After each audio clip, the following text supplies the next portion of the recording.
Hello and welcome to my Destiny 2 Build Crafting 101 video, starring ya boy. In today's video we are going to go over the basics of, you guessed it, putting a build together in Destiny 2, the video game. For those unfamiliar with build crafting, a build is basically just your character's equipped abilities and gear that lets you lean into a particular role or playstyle. It is important to note that build crafting is not a requirement to play the majority of activities in Destiny 2, but learning and taking advantage of these systems can make your playtime more enjoyable and allow you to take on the game's more difficult challenges, such as its raids and dungeons. Before we get into the meat of things, we gotta start with which class we want to play. Destiny has 3 classes to choose from: Titans, Hunters, and Warlocks. Titans are your tanks, warriors, or paladin types. Hunters are more like your rogue, scouts, or assassins. Warlocks are your mages, spellcasters, and summoners. Each class also has access to 6 unique subclasses that further define the way you choose to play. These subclasses offer unique elemental abilities and status effects that can provide buffs to yourself, your fire team, or debuffs against your foes. Destiny does offer the ability to create up to 3 characters, meaning you can have 1 character for each class. However, each class is fully capable of completing every activity there is in the game. If you only care to have and main 1 character, that is a completely valid way to play. All that matters is that you have fun playing the class you've chosen. With that brief overview of the classes out of the way, let's first talk about what goes into a good build. A good build in Destiny 2 generally has 4 things: decent ad clear and crowd control, some investment into sources of healing and damage resistance, effective boss damage, and impeccable fashion, because if you look great, then you'll definitely play great. Let's take a quick look at the character screen here, as this is where you'll be spending time putting your perfect build together. At the top left of the character screen, we have our subclasses. Your subclass largely defines the abilities, buffs, and debuffs that you'll be using. Each class has access to 6 different subclasses, with 5 different elemental damage types and effects that you can benefit from. These elemental damage types include Solar Fire, Arc Electricity, Void Gravity or Shadow, Stasis Ice, or Strand, think Spider-Man. The first 5 subclasses focus on only 1 elemental type each. The 6th subclass, which is called Prismatic, incorporates portions of the other subclasses and their elemental types into one. You basically become the avatar master of all 5 elements. If we highlight a subclass and enter the details menu, we can see that we can select our super, class, jump, grenade, and melee abilities, our aspects, and our fragments. Your super is basically your ultimate ability that has a much longer cooldown compared to the rest of your abilities. For your class ability, Titans can throw up barricades at a moment's notice to provide additional cover and support. Players that stand directly behind a Titan's barricade will also pull the aggro of most enemies. Hunters have a selection of different dodges that can automatically reload their currently equipped weapon, restore melee energy, or provide a damage buff to themselves and other nearby allies when they perform the dodge. Warlocks can place rifts on the ground that can grant either bonus damage or healing to themselves and allies. Aspects provide additional abilities, buffs, or augmentations to the way in which you use your abilities. On the screen right now, I have my Unbreakable Aspect equipped, which allows me to hold my grenade input to summon a void frontal shield that protects me from the front, as well as granting additional benefits such as a void overshield. Each aspect also has a set amount of fragment slots, which dictates how many fragments you can equip for your build. My offensive bulwark aspect grants me 2 fragment slots, whereas Unbreakable gives me 3, for a total of 5 fragment slots. Fragments tend to be a little more passive in their benefits, but are still worth incorporating into your build. If it wasn't clear already, putting a build together does require quite a bit of reading and experimentation. I encourage you to fiddle around with each of the different subclasses and the abilities they have. Figuring out which abilities you like using the most can help you narrow down the rest of your build. Really quick, let's talk about your character's power. Your weapons and armor all have a power value, and your overall power level is the average power between all of your equipped weapons and armor. Having a higher power level means being able to do higher level activities, as well as earning more high tier legendary gear. More on legendary gear tiers in a bit.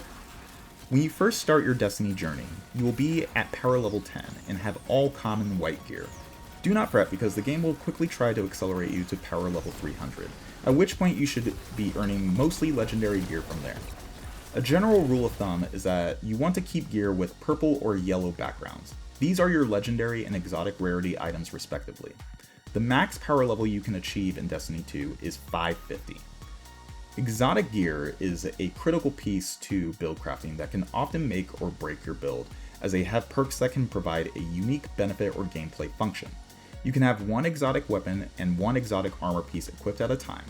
Exotic armor in particular will usually require you to use a specific ability, weapon, or damage type to get any real benefit out of. So just make sure that the perk on your exotic armor is something that is actively benefiting the rest of your build. You can also increase the power of your legendary and exotic gear. Maybe you have a weapon that you really like in a given slot, but it's only 300 power. You get another weapon to drop in the same slot that is 320 power, but the weapon or perk roll isn't something you like or want. You can take the 320 level weapon and spend some materials to destroy it, while also increasing the power level of the weapon you do like to 320. Staying on the topic of gear, let's touch on weapons. We have our kinetic, energy, and power weapon slots. Destiny is a looter shooter, and a big part of that is the shooting part. There is a vast variety of weapons in Destiny 2, from your more traditional auto rifles, hand cannon snipers, rocket launchers, to bows, swords, glaives, sidearms that fire self-propelled micro-missiles, and even more.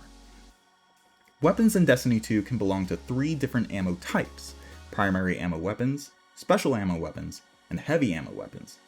Heavy ammo weapons will always belong to the power weapon slot, whereas primary ammo and special ammo weapons can be found in either the kinetic or the energy weapon slot. It is generally advised to use at least one special ammo weapon rather than 2 primary ammo weapons. While primary ammo weapons do have the benefit of having infinite ammo reserves, they also tend to deal less damage compared to special and heavy ammo weapons.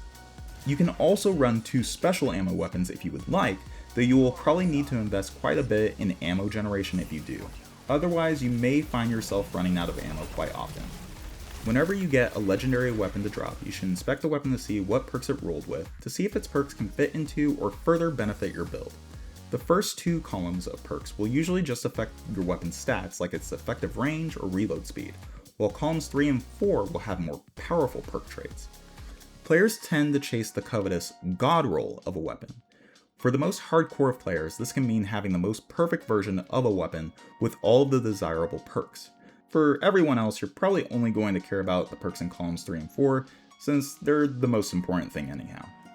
Most legendary weapon god rolls have either a reload perk and a damage perk, 2 damage perks, 2 perks that potentially synergize with one another, or some other kind of utility such as improving the regeneration rate of your abilities, providing healing, or even enhanced movement tech. As an example, my heavy grenade launcher here has the 2 perks Envious Arsenal, a reload perk, and Bait and Switch, a damage perk. These perks also have a synergy with one another in that they both have the same activation requirement, where dealing damage with my other 2 weapons will automatically reload this weapon if I have ammo in reserves, thanks to Envious Arsenal, and will also grant me a period of increased damage thanks to Bait and Switch. This is a really good perk combo for boss damage rotations because it means I don't have to stop damaging the boss to perform a reload. I just quickly swap to my other 2 weapons, get a shot off with each on the boss, and then continue doing damage with my grenade launcher. If you're ever confused about a particular perk or combination of perks on a weapon, let me know and I'll happily let you know if your weapon is bold and brash or if it belongs in the trash. Jumping back to the right side of the character screen, we have our armor. Next to our armor are our character stats. There are 6 character stats: health, melee, grenade, super, class, and weapons. I will tell you straight up that unless if you're playing PvP, the health stat is a dump stat that you should invest as little into as possible. Stats can go all the way up to 200. For the stats that affect your abilities in particular, from 1 to 100, this will reduce your ability cooldown and improve ability gains from all sources that contribute to that particular ability. From 101 to 200, it will increase the damage of the associated ability. For the weapon stat, 1 to 100 increases your weapon reload, handling, and damage against minor and major combatants. From 101 to 200, this will increase your weapon damage against bosses, but will also make it so that ammo bricks that you spawn have a chance to have more ammo in them. At max weapon stat, ammo bricks will always drop with extra ammo rather than just being a chance. The bulk of your character stats come from your armor, though certain subclass fragments can also affect your stats positively or negatively. Armor will randomly roll with a specific stat archetype. For instance, any armor piece I receive that is of the gunner archetype will always have weapons as its highest stat, grenade as its second highest stat, and then a third randomly rolled stat as the third highest. There are a total of 12 potential stat archetypes that an armor piece can drop as, and as a side note, you can slot a mod into your ghost that will increase the chance of an armor piece dropping with the particular stat archetype that you are looking for. When inspecting an armor piece, you'll notice a handful of armor mod slots. Each armor piece has a certain amount of energy, and each mod has a certain energy cost to be able to slot in.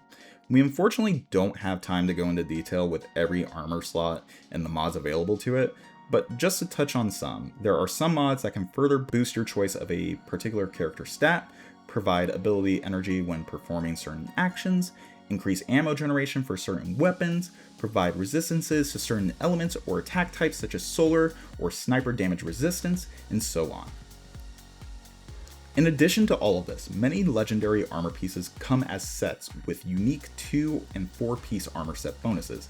These add another layer to build crafting, where wearing multiple pieces of armor from the same set can provide you additional gameplay benefits. The key takeaway from this section of the video is that you should equip armor that has the stats that will benefit your build the most. If your build involves using your grenade ability a lot, you'll probably want to invest in and equip armor that is going to give you the highest amount in your grenade stat as possible. That doesn't mean always trying to get the full 200 in a stat. There are definitely cases where a more balanced stat distribution is the right call to make. I talked about gear tiers earlier, so let's quickly touch on that. Most legendary weapons and armor can drop with a certain tier level, from 1 to 5, with 5 being the highest. Higher tier weapons have increased stats, enhanced perk traits, access to enhanced mods, and also drop with additional perks in columns 3 and 4. This generally makes it easier to earn the god roll that you're looking for. You can also upgrade lower tier weapons to tier 5 by spending some materials, though this will not increase the number of perks in columns 3 and 4 on the weapon. A weapon will only drop with multiple perks if it drops at tier 3 or higher. For armor, higher tier drops often means higher character stat totals. At tier 4, you gain an additional energy charge to make your mod selection that much more flexible, and tier 5 armor will always drop with the maximum amount of base stats at 75, and will also include an additional randomly rolled stat tuning slot that can allow you to eke out a little more of a given stat, though this can come at the cost of another stat. There is unfortunately no system to upgrade the tier of your armor like there is for weapons. If you want a higher tier armor piece, you will have to grind for it. The next thing to cover is the artifact. Now, I would save this part once you've figured out most of the rest of your loadout. There are 7 artifacts that you can choose from, which each have a selection of mods that provide additional benefits to a handful of weapons and elemental damage types. For instance, my lightsaber build takes advantage of the encrypted data disk artifact due to the sheer amount of sword-based bonuses it provides. For my Ice King build, on the other hand, I use the Queen's Foil sensor due to all of the stasis-related benefits I am able to get out of that. The artifact can be a little difficult to understand in how it functions at first, but it's pretty simple in practice. There exists 3 rows of mods, but certain mod slots can only select mods from certain rows. The first 2 slots will only be able to select mods from the first row of available mods. Slots 3 through 5 can equip any mod from rows 1 or 2, and slots 6 and 7 can equip any mod from rows 1, 2, or 3. The third row of mods usually has the more powerful mods, but you will only be able to select a maximum of 2 mods from that third row. A good build will likely function just fine without fiddling with the artifacts. However, that doesn't mean it isn't worth figuring out how a given artifact can further enhance your build. At the end of the day, having more things that benefit your build is always a good thing, and the artifact is basically just extra bonuses you can select from at any given time. Okay, we're nearing the end of the lesson, but we've got to touch on the most important part of build crafting, which is making a fashion statement. From the character screen, we can tab down. The top right node here houses the appearance customization menu. You can apply different shaders, which are your different color palettes, and even apply different appearances that you've unlocked. In order to unlock more armor appearance options, you will first need to acquire the armor piece itself, and then spend a resource called Synthweaves, which can be earned by completing bounties from the NPC Ada1, who hides out in the annex section of the tower. Once you have fully completed your build, you can save it to a loadout on the left side of the main character screen. This will completely save all of your equipped abilities, weapons, armor, and artifact mods, and even your appearance. This means that if you have taken the time to put multiple builds together, you can easily switch back and forth between them without having to remember exactly how you put it all together in the first place. And with that, we have finally reached the end of today's lesson. If you have any questions either now or in the future when we're playing Destiny 2 together, please let me know and I will do my best to help however I can. I appreciate you for watching and taking the time to explore the game series that has been a passion of mine for nearly 12 years at this point. Per Audacia ad Astra. I'll see you Starside.